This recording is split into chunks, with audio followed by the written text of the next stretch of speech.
Para pemirsa ACTV yang dimuliakan Allah Subhanahu wa taala, kembali lagi kita di Ustaz Menjawab dan kita sedang bicarakan tema Al-Quran sebagai obat penyembuh ya, bersama Ustaz Arifuddin Al-Makassari ya. Arifuddin Fauzi Al-Makassari, SPDI. Ya, mungkin dilanjutkan tadi yang terpotong, Ustaz. Tafadhal. Iya, baik. Pemirsa ACTV dimanapun Anda berada, jadi kesimpulan kita untuk Al-Quran ini sebagai obat adalah apa? Bahwa ketika kita menghadapi kondisi-kondisi tubuh kita tidak dalam kondisi normal, ya, lemah, ataupun mengalami gangguan, ya, maka jangan pernah ragu. Ya, jadikan Al-Quran sebagai jalan menuju kesembuhan itu sendiri. Caranya sangat mudah, caranya juga tidak perlu harus keluar rumah bahkan, ya, dengan biaya yang sangat-sangat murah, ya, bahkan gratis, ya. Kita bisa melakukan di rumah sendiri, ya. Insya Allah nanti kita akan ajarkan bagaimana cara berobat dengan Al-Quran ini, ya. Namun sebelumnya saya akan menjelaskan dulu di antara apa hal-hal yang harus kita perbaiki, bagaimana cara agar Al-Quran bisa menjadi obat, ya. Sebelum masuk kepada cara praktisnya, kita masuk dulu bagaimananya untuk Al-Quran ini bisa menjadi obat. Di antara hal yang perlu diperhatikan bahwa Al-Quran akan menjadi obat ketika kita melakukan dua hal saja yang paling penting, ya. Yaitu yang pertama adalah niat, ya. Kita membaca, niatkan untuk pengobatan, ya, niatkan untuk kesembuhan, jadi Al-Quran yang kita baca itu kita niatkan untuk memohon kesembuhan kepada Allah, maka ini insya Allah dengan sendirinya Quran akan menjadi jalan menuju kesembuhan. Niat ini harus kita tanamkan, ya, sebagaimana hadis Nabi, innamal amalu binniyat, ya, segala sesuatu tergantung niat. Maka orang sholat jadi imam, ya, dia nggak niat ruqyah, dia hanya niat jadi imam, ya, maka tidak ada efek ruqyah ke sana, sehingga ya makmum biasa saja, walaupun makmum itu ada gangguan jin, insya Allah tidak kesulitan, ya. Dan memang seorang imam, tapi kalau diniatkan muruqyah, ini khawatir, jangan ada makmum yang kemudian bisa reaksi, ya, karena dia niatkan itu, makanya tidak perlu niat untuk itu, karena seorang imam hanya untuk sholat, ya. Nah, adapun ruqyah ini memang butuh niat, ya, niat yang kuat, ya. Nah, selain niat, kita juga butuh yang namanya al-yakin. Al-yakin, ya. Baik. Jadi tanpa keyakinan segala sesuatu juga tidak akan terjadi, ya. Maka kita harus yakin dulu, bangun keyakinan kita kepada Allah. Yang mengatakan Quran syifa adalah Allah, ya. Yang memperkuat nabinya Muhammad SAW, ya. Para sahabatnya telah membuktikan itu. Ya, dalam riwayat hadis misalnya Abu Sa'id Al-Khudri, ya, suatu hari dalam suatu perjalanan gitu, ya, bersama para sahabat yang lain, lalu kemudian tiba di satu kaum, lalu minta bertamu tidak diterima, ya, ternyata qadarullah kepala sukunya digigit binatang berbisa, ya, lalu kemudian dipanggillah tabib untuk mengobati, tidak bisa, juga tidak sembuh. Maka kemudian diutuslah satu utusan untuk menemui sekelompok sahabat ini yang dipimpin oleh Abu Sa'id Al-Khudri ini. Nah, diminta untuk mengobati. Maka kemudian disanggupilah, ya, dengan catatan untuk bisa diterima menjadi tamu. Nah, singkat cerita apa yang dilakukan oleh Abu Sa'id Al-Khudri, ya, radhiyallahu an, beliau hanya membaca Al-Fatihah, Ustaz. Ya, dan riwayat itu kalau tidak salah 7 kali.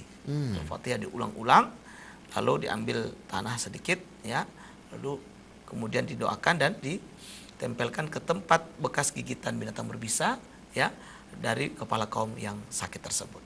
Maka seketika dengan izin Allah sakit itu sembuh tanpa bekas, ya. Lalu kepala kaum ini sebagai ungkapan syukurnya memberi hadiah 30 ekor kambing kepada rombongan sahabat ini yang dipimpin oleh Abu Sa'id Al-Khudri. Lalu hal ini diceritakan kepada Nabi, ya. Dan kemudian Nabi membenarkan tindakan Abu Sa'id Al-Khudri bahwa memang Al-Fatihah bisa untuk pengobatan. Nah, ini membuktikan bahwa Al-Quran bisa untuk obat. Al-Fatihah kita tahu bagian daripada Al-Quran itu sendiri, ya. Nah, jadi niat dan yakin adalah dua hal yang harus kita tanamkan pada diri kita di saat kita ingin menjadikan Al-Quran sebagai jalan menuju kesembuhan atau mendapatkan kesembuhan dari penyakit-penyakit yang kita derita. Dan satu hal lagi yang perlu juga kita sampaikan, bahwa berobat dengan Al-Quran tidak selalu identik dengan, maaf Ustadz, ya, keserupaan. Oh, iya, iya, tidak, iya, ya. Tidak selalu identik dengan mengusir jin, ya. Tidak selalu identik dengan melawan sihir, ya tidak. Itu memang banyak yang kita lihat ya, bahwa ketika ada orang terkena sihir atau ada orang kerasukan, maka memang ruqyah ini menjadi cara terbaik ya. Namun Al-Qur'an juga bisa dijadikan obat untuk penyakit-penyakit medis ya. Tidak sedikit pengalaman teman-teman ya, kami sendiri juga ya, beberapa kasus medis murni ya, termasuk Abu Sa'id Al-Hudri tadi Ustaz. Ya, kita tahu itu binatang berbisa Ustaz. Secara ilmu itu adalah medis ya. Racun ya, bisa sembuh dengan Al-Fatihah. Nah, ada kanker yang hancur pecah dengan Al-Qur'an ya. Kemudian ada penyakit-penyakit lain ya, beberapa yang sudah terbukti termasuk penyakit jantung ya. Bahkan seorang profesor ahli jantung mengatakan obat terbaik untuk jantung adalah tidak lain adalah Al-Qur'an itu sendiri. Ya, memperbanyak membaca Al-Qur'an ya, artinya kita kan dengan sendirinya memperbanyak zikir kepada Allah. Ya, kita tahu bahwa ala bizikrillahi tatmainnul qulub. Dengan zikirlah hati ini menjadi tenang, dan yang dimaksud di situ qulub adalah jantung. Jantung, ya. Bukan hati dalam artian organ liver ya, bukan. Nah, ini adalah jantung. Maka menjadikan Quran sebagai obat, kita perlu dua ya, tadi niat dan kemudian yakin, dan tidaklah selalu Al-Quran identik dengan yang namanya kesurupan ya, atau gangguan-gangguan sihir, tetapi dia juga sangat baik untuk membantu pengobatan penyakit medis ya, baik itu mah, baik itu jantung, baik itu migrain, vertigo dan sebagainya. Dan sudah banyak sekali testimoni-testimoni yang sudah berhasil sembuh dengan menggunakan pengobatan Al-Quran ini ya. Kemudian hal-hal lain yang perlu juga kita kaji pada kesempatan yang berbahagia ini ya. Lalu tata cara yang bisa kita lakukan ya. Teknik dasar dan tata cara praktis ya, menjadikan Al-Quran sebagai jalan kesembuhan. Ketika kita ingin menjadikan Al-Quran sebagai jalan kesembuhan, maka ada beberapa hal yang harus dipersiapkan ya. Yang pertama tentunya sebagai seorang muslim ya, ketika ingin membaca Quran hendaknya kita dalam kondisi suci ya, maka berwudulah terlebih dahulu ya. Kemudian sholatlah 2 rakaat ya, baik itu mau sholat sunnah mutlakah dia, sholat sunnah ba'da wudu kah dia, atau kita niatkan sholat sunnah hajat 2 rakaat ya. Lalu kemudian kita banyak-banyak berzikir ya, yaitu dengan zikir-zikir perlindungan kepada Allah ya. Kemudian kita membaca 3 qul, yaitu Al-Ikhlas, Al-Falaq, An-Nas ke telapak tangan kita ya. Lalu kita usapkan ke seluruh tubuh kita, dimulai dari wajah, kepala sampai dengan kaki.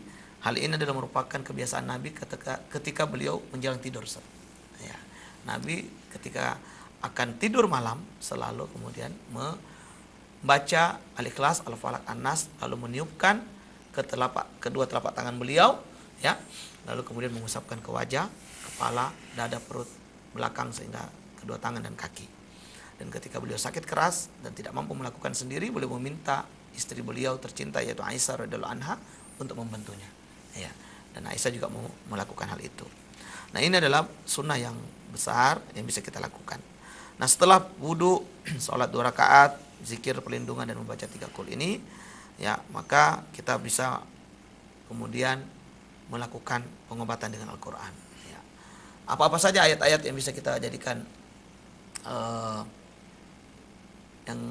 kita baca untuk menjadikan Al-Quran sebagai obat.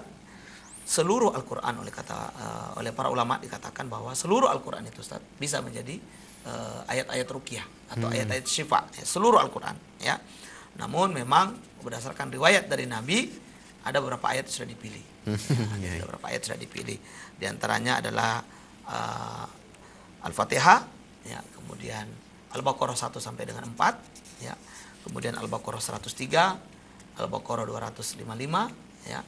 Kemudian ada surat Al-Hasr ayat 21 sampai dengan 24. Kemudian juga ada ayat-ayat lain seperti surat Al-Ikhlas, Al-Falaq, An-Nas yang bisa kita baca ketika kita ingin mengobati diri kita atau orang lain yang sedang sakit ya.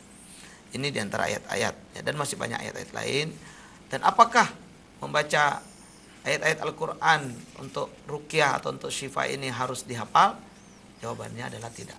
Ya, bisa kita baca dengan melihat mushaf ya, atau dari handphone Android kita yang sudah ada aplikasi Qur'annya ya, dan memang akan lebih baik jika kita sudah menghafalnya ya. Namun tidak ada syarat untuk berobat dengan Al-Qur'an itu, atau untuk menjadi peruqyah misalnya harus menghafal Qur'an ya, tidak ada syarat itu. Tapi tentunya hafiz akan lebih baik ya, lebih utama dari yang tidak hafiz ya. Kemudian perlu juga diperhatikan bahwa bacaan yang baik makhrajul huruf ya, baik hukum-hukum tajwidnya, tartilnya itu jauh lebih utama dibanding yang bacaannya juga masih kurang benar ya.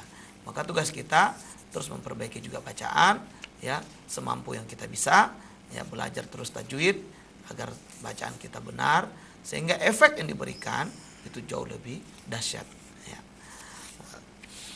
Pemirsa CTV dimanapun Anda berada, ya, ini diantara teknik dasar yang bisa kita lakukan. Insya Allah nanti di sesi berikutnya saya akan menjelaskan juga beberapa cara-cara ya, teknik-teknik di dalam berobat dengan Al-Quran ya.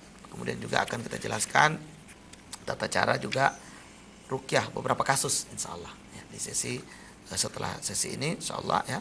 Mudah-mudahan kita semua masih bisa bersama-sama menyimak penjelasan ini. Baik, barang saja yang Allah muliakan, demikian dulu yang bisa disampaikan pada sesi ini, dan kita akan lanjutkan di sesi berikutnya setelah pesan-pesan berikut ini.